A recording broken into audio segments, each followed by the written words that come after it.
చంద్రబాబు నాయుడు పోలవరం దగ్గరికి వెళ్ళినప్పుడు అధికారులు నీళ్లు నమిలారు.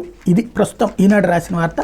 పోలవరంలో ఇంత నష్టం జరగడానికి ఎవరు బాధ్యులు అని రాష్ట్ర ముఖ్యమంత్రి చంద్రబాబు అధికారులు ప్రశ్నించారు. అధికారులు జాగ్రత్త తీసుకోవాల్సిన అవసరం లేదా అని జలవనరుల శాఖ ఇంజనీరింగ్ చీఫ్ నారాయణ రెడ్డి నిలదీశారు. డయాఫ్రమ్ వాళ్ళు దెబ్బతిన్న సమయంలో అక్కడే ఉన్న అధికారులు ప్రభుత్వం మరికొంత అప్రమత్తంగా ఉంటే ఈ స్థాయిలో నష్టం జరిగేది కాదని వ్యాఖ్యానించారు.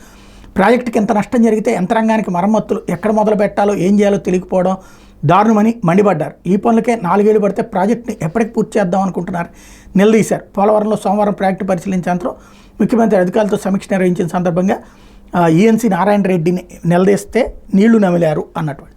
ఇక్కడ ప్రాక్టికల్ అంశం ఒక్కటే.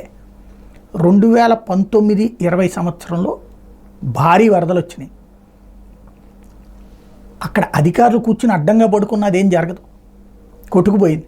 ఎందుకని? పూర్తి కాల ఎగువ కాపర్ డ్యాము, దిగువ కాపర్ డ్యాము వీటిట్లో వచ్చినటువంటి లోపం ఏంటి అంటే కట్టాల్సినవి కట్టకుండా మధ్యలో కట్టేశారు అన్నటువంటిది నాడు వచ్చినటువంటి అదే శాసనసభలో నాడు పవర్ పాయింట్ ప్రజెంటేషన్ వేసి మరీ చూపిస్తూ సింపుల్ లాజిక్ ఏంటంటే ఇట్లాంటి వాళ్ళని ఎందుకు ఎన్నుకున్నామని ఆంధ్ర ప్రజలు ఆలోచించుకోవాలి అని నాడు అసెంబ్లీలో చంద్రబాబు నాయుడు సమక్షంలో తీవ్రస్థాయిలో విరుచుకుపడ్డారు జగన్మోహన్ రెడ్డి.